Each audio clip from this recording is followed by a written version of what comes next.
Madam Speaker, I therefore table the following documents before this House.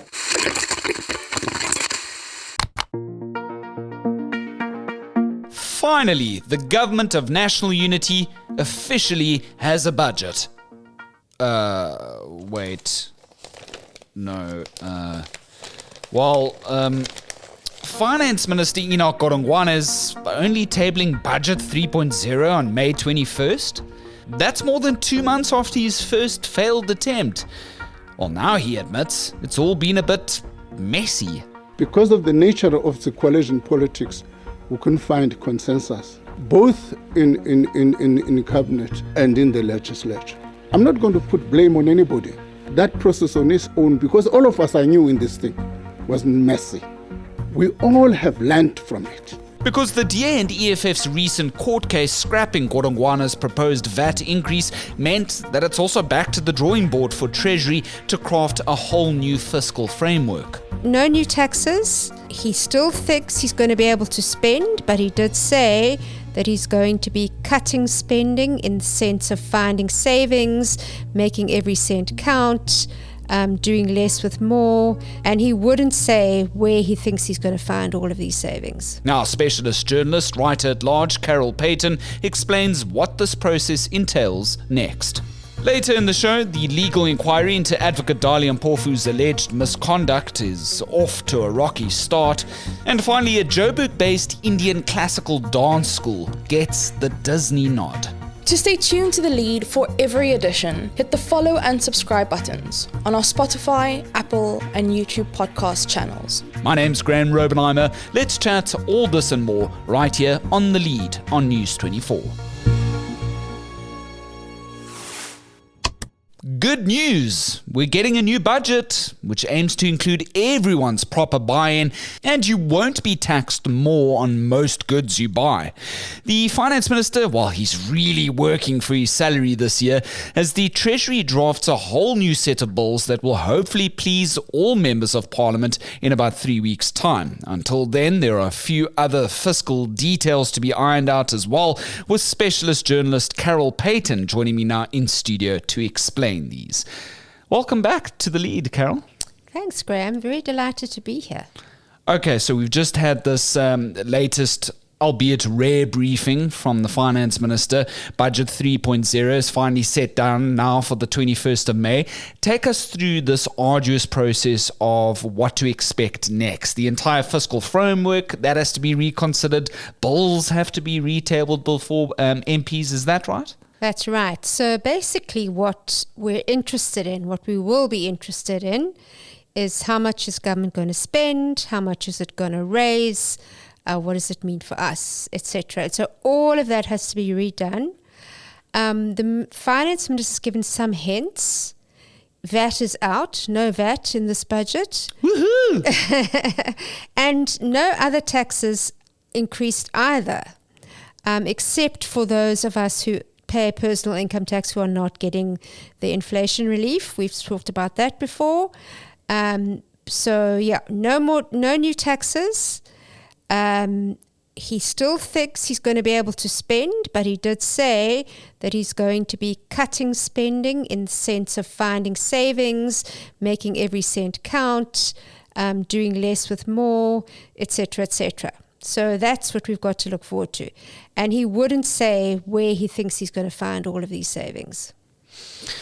Godongwana, he also said in response to one of the questions put forth by a journalist in attendance, that he's not going to blame anyone for this entire saga.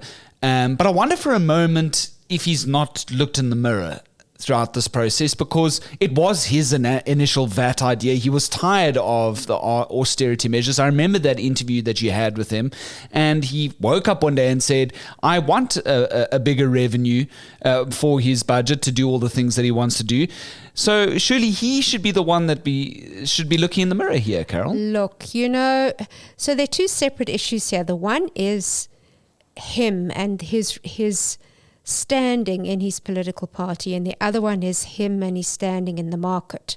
So in the market, I think he's safe. The market thinks he's doing a good job, and as long as he doesn't increase debt, they're going to be happy.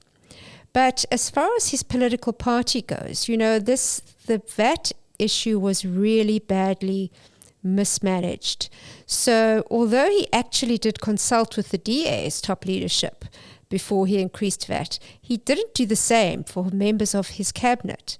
So on the day in February where he got to tabling the budget, he basically had it rejected by his own cabinet ministers in his own party. So I think that he is vulnerable politically. And he said he's not going to be blaming himself. He's not going to be resigning. He's not going to be blaming anyone else. This is a function of coalition politics. And I think that's very true. It is. We're now in a coalition politics era. But at the same time, I do think he mismanaged the introduction of this VAT increase and miscalculated the level of opposition that it would cause. And he's described it as a mess, right? But the fact remains is that the necessary committees in Parliament weren't given enough time. The necessary committees, you see, the thing about the necessary committees is that in the past, they always just rubber-stamped the budget because it was just an ANC majority and no one was going to change anything anyway. So it was all simple. This time, when it got to the necessary committees, it wasn't so easy. And so what the ANC did actually do to try and get this through was they steamrolled it. They steamrolled it in the same way they would have done in the past. And unfortunately, in this new environment, that wasn't going to stand up to scrutiny. So, he has acknowledged that the entire budget process must be rethought. In the meantime, for the average South African, the belief might be that, because we haven't got a budget through yet, where's all the money going to go to? Are the necessary departments, cities, towns going to be able to get their share of the pie? But that does, in fact, there is a provision within law that suggests that that's still going to continue, right? Yes, we're not like America where the whole government shuts down when the budget isn't passed.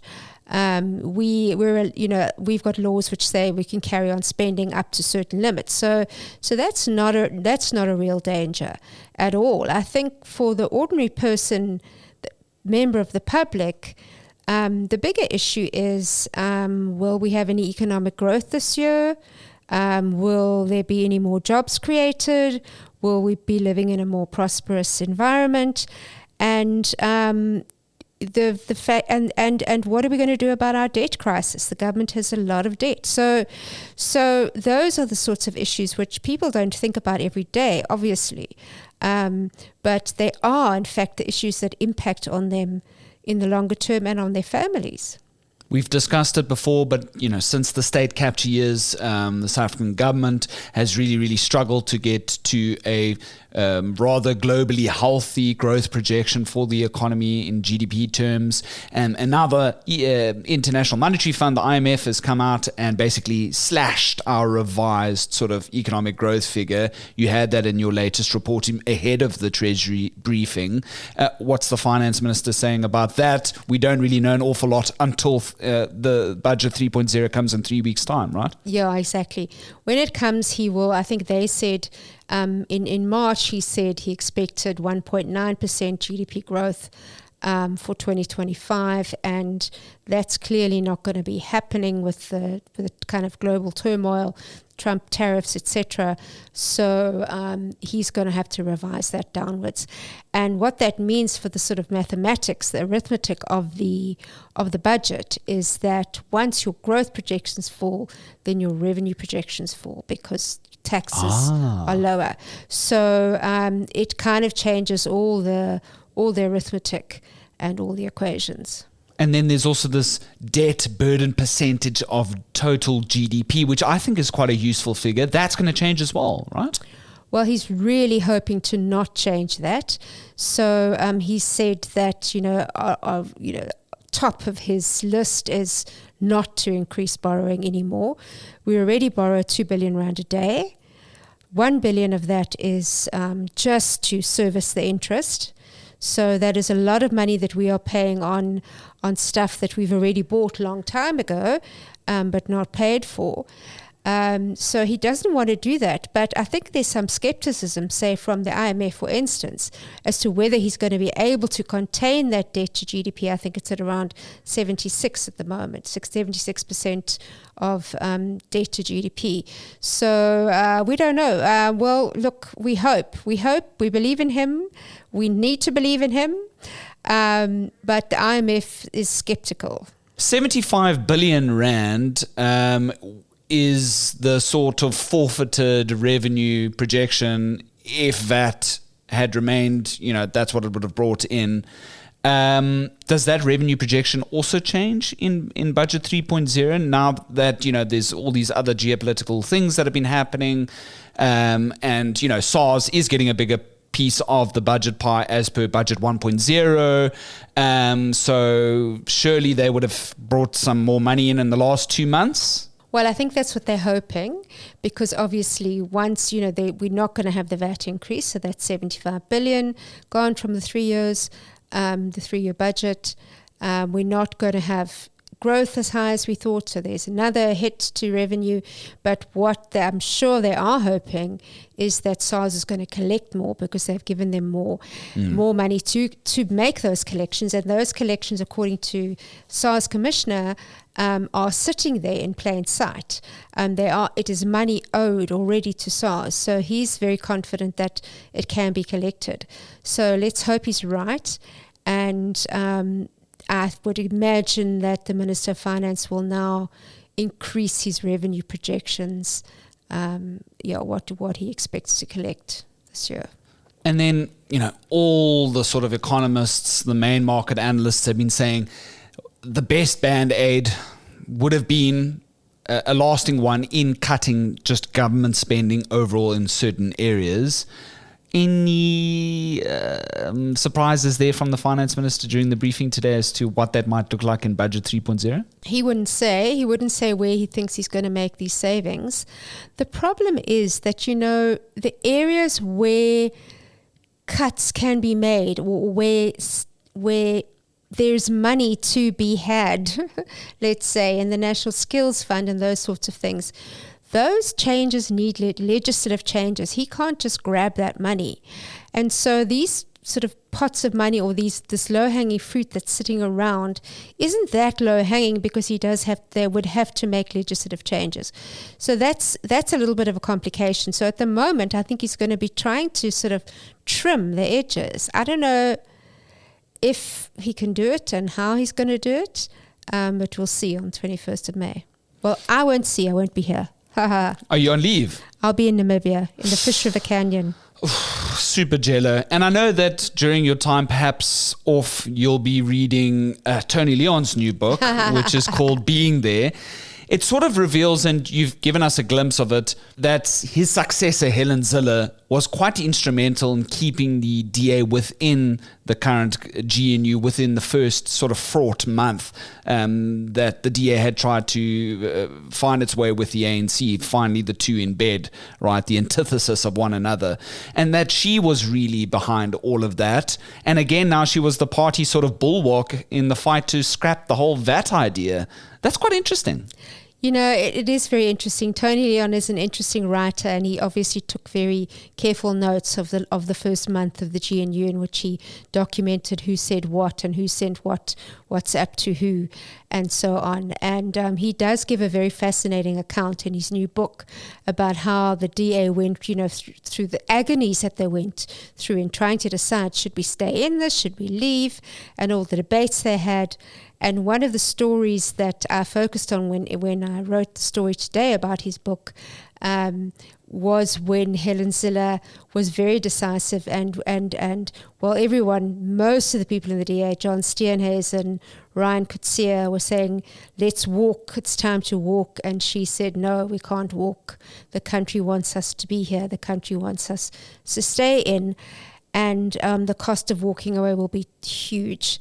And I think she's absolutely right. I think the country does want the DA to stay in the government of national unity, even if they're not completely happy, even if they feel they're getting a bit of a raw deal.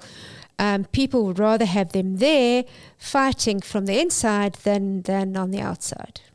Of course, and we've spoken about that before, Carol, how the markets also preferred this particular configuration, right? What have you, as a seasoned journalist about to go on leave, rubbing it in my face, covering all of this saga over the last short while and covering many budgets over the years, what have you learned from all of this for yourself? I think that we had a lot of hubris over how fantastic our budget processes were. And, the Treasury used to win all of these awards, these accolades every year for having the most transparent budget. But in fact, what's emerged when the system was tested was that there isn't much transparency at all, and there isn't much consultation. Yeah. So the whole system was really found to be lacking. And the fact that Parliament has had such an easy time just being the rubber stamp, and now things are different. So it's a very different era, and our institutions are being tested, which is good, and hopefully in the process strengthened. And then lastly, perhaps my final question, do you think the saga presents a challenge or an opportunity for global investors? Because along with that IMF slashing of the growth projection for GDP, for economic terms, and of course the Trump administration with its tariffs and, being obviously the US, that's proven to be massive challenges for us. And I don't necessarily buy that argument that this whole process is going to be super terrible for us on a PR front globally. I think that people are viewing us grappling with a coalition for the first time because there are many European nations that have just recently in contemporary history gone through very similar situations, sometimes taking up to 6 months to pass important legislation or budgets. Your view here? Yeah, I think that's true. I think that, it's not the coalition government or the difficulty in passing a budget which people are going to judge us for, or investors are going to judge us for. What investors are going to judge us for is whether we can get the economy growing. And that's the big problem, and they haven't cracked that one. Nobody wants to invest in an economy that isn't growing. You want to invest in an economy where you think, well, the market's going to get bigger. And that's not happening at the moment. So I think that's where the difficulty is going to lie, not with whether we're judged or not for not being able to get a budget through first time round. There was actually an economist from Namibia who's now making the argument that they should take their currency, unpin it from the rand, if you will, because they're tired of having to deal with all of the nonsense sort of happening here and how that's affecting cross-border trade. How interesting is that in correlation to how we pin the rand against the greenback, right? That's interesting, but let's see. Why don't they pin the Namibian dollar to the US dollar and see what happens? That'll be interesting. It might be a more expensive trip for you, Carol. Have a fantastic time when you leave. And thank you so much for your engagement on the lead over the last couple of weeks or so. Always expert analysis. You bring a hell of a lot of insight to the table, and I really appreciate your energy and time on the lead. Thank you so much. Thanks so much. Thanks, Graeme. To our trending topic now. The inquiry into well-known advocate Dali Mpofu's legal conduct has now been put on ice indefinitely. Among the slew of misconduct charges the fiery advocate faces relate to comments he made during several high-profile legal matters, including the inquiry into the former public protector Busisiwe Mkobane's fitness to hold office. However, today the Legal Practice Council, it's a national body meant to hold the legal profession accountable, had to postpone this inquiry after its chairperson Daniel Mpanza revealed that certain charges had since been withdrawn. There was also an unexplained power cut at the LPC's Pretoria venue. These withdrawn charges, it's understood, are related to Mpofu's alleged mistreatment of Mkobane's predecessor, Thuli Madonsela, as well as Chief Justice Mandisa Maya. Porfu was accused of sexual innuendo following contentious comments he made to Maya about late-night study sessions. But Chair Mpanza says Maya felt the matter was too personal and withdrew the charge. Previously, Madonsela also told News24 that she wanted no part in the LPC inquiry. Mkhwebane, meanwhile, came out to support Mpofu today in person. The advocate's lawyers now have time to assess the amended charge sheet, but no deadline's been set by the LPC as yet. That reporting's thanks to our specialist legal journalist, Karen Moore.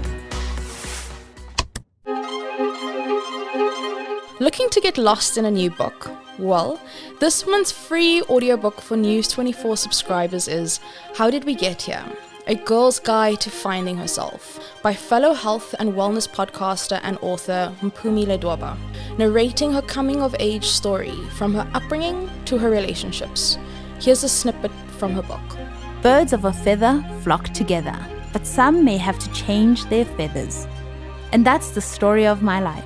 Changing my feathers to enter rooms I have no business being in, but that will lead to where I need to be. It's not a bad thing, it's the nature of life. Think about the concept of your 10,000 hours. You need to be in the right place by the time you clock those hours, or good luck putting in more time with nothing to show for it.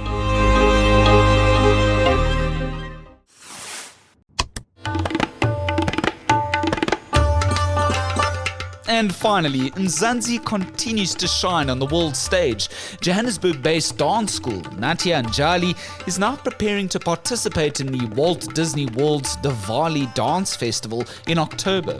23 of the school's dancers between the ages of 6 and 49 are due to lead a 5-minute stage set and a 20-minute parade through Disney's iconic Magic Kingdom. Their performance is a unique blend of proudly South African culture and an Indian classical dance called Bharatanatyam. It's one of the world's oldest art forms, which is deeply rooted in Indian tradition as well as spirituality. And the Natia Njali school is one of just 20 chosen across the globe, with its head, Subhashini Naika, saying they're still in a state of disbelief to take on this once-in-a-lifetime opportunity. Their focus now, though, is to raise just enough money to fly everyone over to the US in 5 months' time. That story thanks to our journalist, Apalele Mbokoto. Are you burnt out from the week that was, but need to stay in the news loop? Every Saturday morning at 6, we release The Weekender, a quirky, in-depth look at South Africa and its people. Chock full of exclusive interviews, food, wine, playlists, and opinions, The Weekender is the ultimate segue into Saturday, right here on News 24.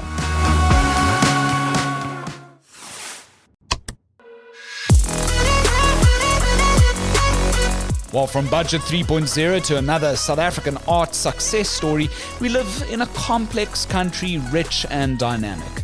Just a note to say there are no more episodes this week. That's due to the public holidays, but please tune in again from Monday next week, the 5th of May, for our regular programming, Monday to Thursday at 7 p.m. In the meantime, you can mail us, send us your comments. That email address is thelead@24.com. And if you'd like to be reminded of our next episodes once they come around, in the meantime, you can hit the follow and subscribe buttons on our Spotify, Apple, and YouTube podcast channels. My name's Graeme Raubenheimer, and so long as there's a budget, My name's Graeme Raubenheimer, and so long as there's news, we'll have the lead.